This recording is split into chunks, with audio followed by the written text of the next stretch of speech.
नमस्कार, study with Kanta channel पर आप सभी का हार्दिक स्वागत और अभिनंदन।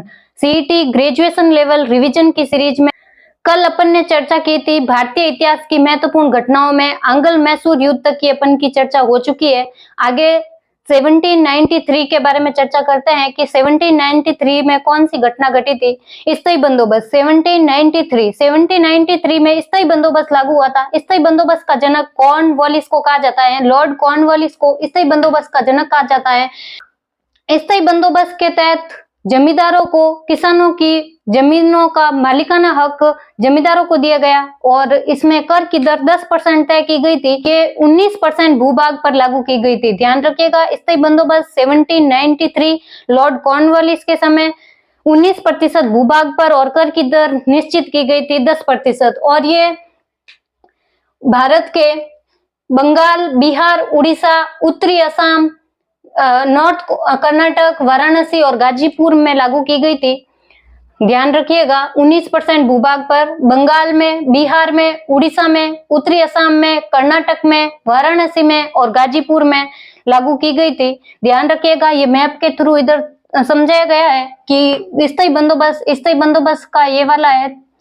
यहाँ पे बंगाल में, यूपी में, असम में और कर्नाटक में यहाँ पे स्थायी बंदोबस्त थी।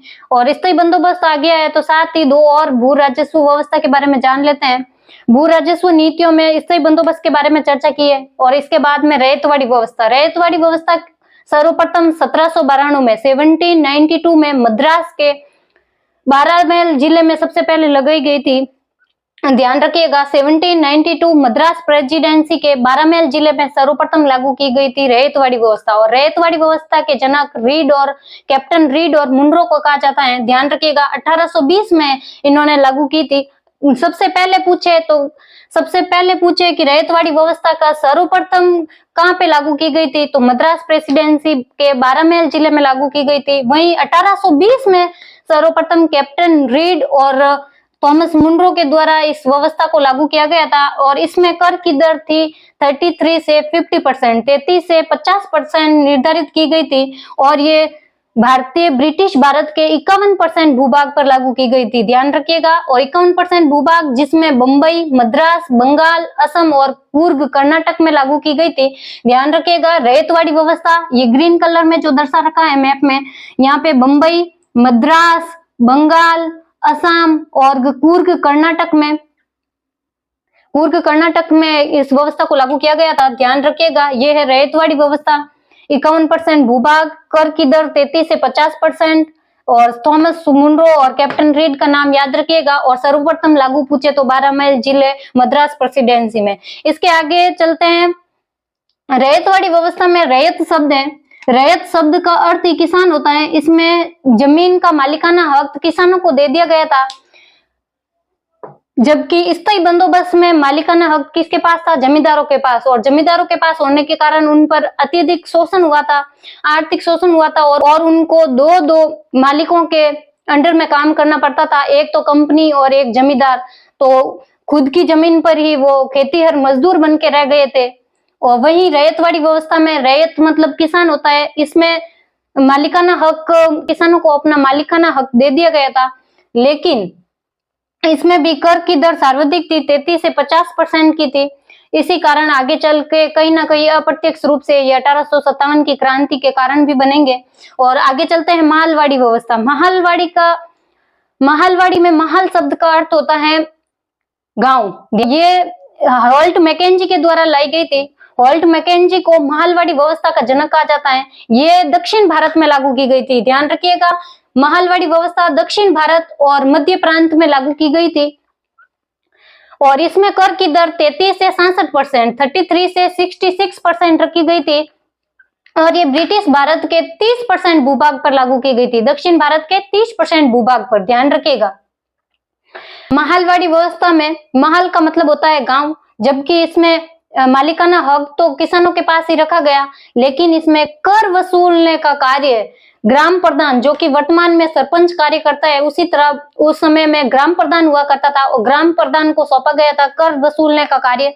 ध्यान रखिएगा, हॉल्ट मैकेंजी महलवाड़ी व्यवस्था, रेतवाड़ी व्यवस्था, रीड और मुनरो और स्थायी बंदोबस्त पूछे तो कॉर्नवालिस। तीनों भू राजस्व नीतियों को एक ही जगह पे समझाने का प्रयास किया है, ध्यान रखिएगा। आगे चलते हैं 1798। 1798 में सहायक संधि, लॉर्ड वेलेस्ली के द्वारा सहायक संधि प्रस्तुत की गई थी और इसे सर्वप्रथम स्वीकार करने वाली रियासत थी हैदराबाद। याद रखिएगा, सर्वप्रथम सहायक संधि स्वीकार करने वाली रियासत हैदराबाद। इंपॉर्टेंट है, ध्यान रखिएगा। सहायक संधि का मतलब था सहायता करने वाली संधि। इसके तहत अंग्रेजों ने राजाओं को सुरक्षा देने का वादा किया था और काफी विशेषाधिकार, और इसके बदले में विदेशी मामले, रक्षा और संचार जैसे मामलों को अपने हाथों में ले लिया था और बदले में राजाओं को एक बड़ी सेना दी थी जिसका संपूर्ण खर्च राजाओं को ही उठाना पड़ता था। उसके बाद में 1809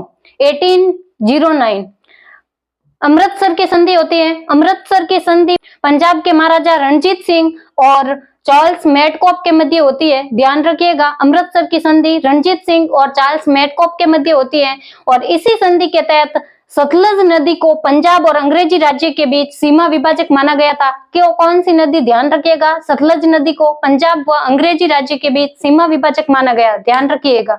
रणजीत सिंह के बारे में चर्चा करते हैं। रणजीत सिंह, जिन्हें आधुनिक पंजाब राज्य का जनक कहा जाता है और आधुनिक भारत का नेपोलियन, जिसे विक्टर जैकोमा, जो कि फ्रांसीसी इतिहासकार थे, फ्रांसीसी इतिहासकार विक्टर जैकोमा ने इनको आधुनिक भारत का नेपोलियन कहा है रणजीत सिंह को, ध्यान रखिएगा। रणजीत सिंह के बारे में एक कथन है कि रणजीत सिंह ने कहा था कि ईश्वर चाहता है कि मैं सभी धर्मों को एक निगाह से देखूं, इसीलिए ईश्वर ने मुझे एक आंख में रोशनी दी है। ध्यान रखिएगा कि ईश्वर चाहता है कि मैं सभी धर्मों को एक निगाह से देखूं, इसीलिए मुझे ईश्वर ने एक आंख में रोशनी दी है, ध्यान रखिएगा। और रणजीत सिंह का संबंध सुकरचकिया मिसल के प्रधान से, सुकरचकिया मिसल से था, ध्यान रखिएगा। पूछा जाता है कि रणजीत सिंह का संबंध कौन से मिसल से था, तो सुकरचकिया मिसल पंजाब से था इनका संबंध। और इसके आगे 1845 से 46, 1845 से 1846 में प्रथम आंग्ल सिख युद्ध, कल अपन ने बात की थी आंग्ल मैसूर युद्ध की और आज ये है प्रथम आंग्ल सिख युद्ध, ध्यान रखिएगा। प्रथम आंग्ल सिख युद्ध, पंजाब शासक दिलीप सिंह, ध्यान रखिएगा, और दिलीप सिंह की संरक्षिका थी उनकी माता राजमाता जिंदन, क्योंकि दिलीप सिंह अल्पायु में थे तो उनकी संरक्षिका थी राजमाता जिंदन, और अंग्रेजों के मध्य लड़ा गया था प्रथम आंग्ल सिख युद्ध, ध्यान रखिएगा।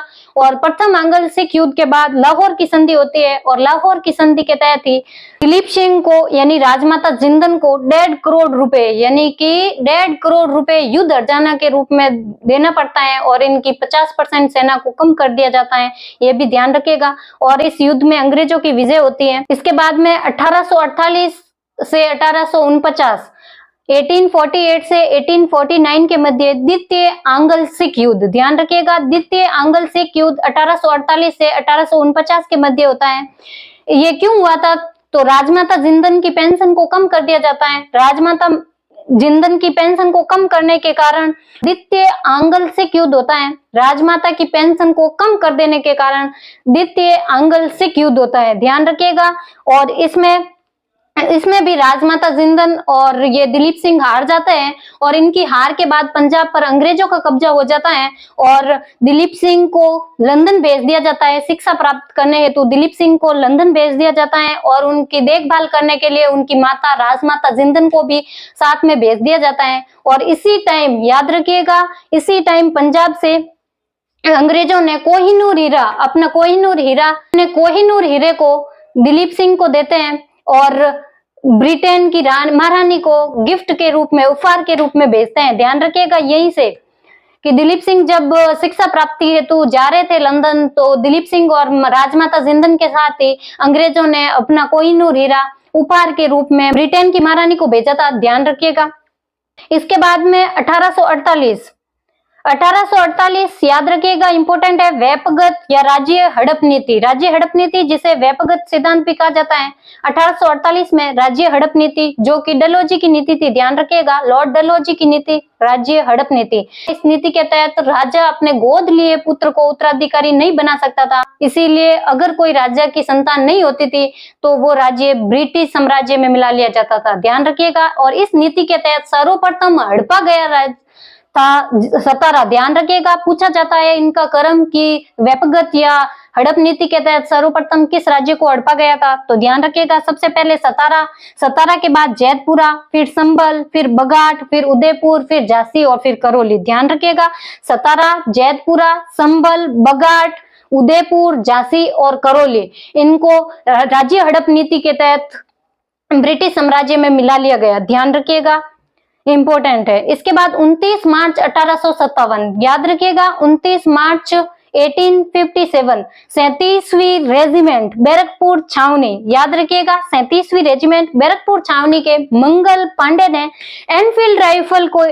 एनफील्ड राइफल के इस्तेमाल करने से इनकार कर दिया और साथ ही साथ जनरल बाग और जनरल ह्यूसन की हत्या कर दी, जिसके कारण 8 अप्रैल 1857 को मंगल पांडे को फांसी दे दी जाती है। याद रखिएगा 8 अप्रैल 1857 को मंगल पांडे को फांसी दे दी जाती है। इसके आगे चलते हैं 10 मई 1857, याद रखिएगा 10 मई 1857 प्रथम स्वतंत्रता संग्राम और सिपाही विद्रोह कहलाने वाले 1857 की क्रांति की शुरुआत होती है। हालांकि पूर्व नियत तिथि 31 मई थी, लेकिन 31 मई से पूर्व ही 10 मई 1857 को मेरठ से क्रांति की शुरुआत होती है, याद रखिएगा। इसके बाद 11 मई 1857 को अगले ही दिन क्रांतिकारी दिल्ली पहुंचते हैं और मुगल बादशाह बहादुर शाह जफर को अपना नेतृत्वकर्ता बनाते हैं और 11 मई 1857 को दिल्ली पर कूच करते हैं और मुगल बादशाह बहादुर शाह जफर को अपना नेता बनाते हैं और 12 मई को दिल्ली पर अधिकार कर लेते हैं। ध्यान रखिएगा 12 मई 1857 को दिल्ली पर अधिकार कर लेते हैं। आगे इसी घटनाक्रम में 4 जून 1857, याद रखिएगा 4 जून 1857 झांसी की रानी और जनरल ह्यूरोज के मध्य युद्ध होता है। याद रखिएगा झांसी की रानी खूब लड़ी मर्दानी, वो तो झांसी वाली रानी थी।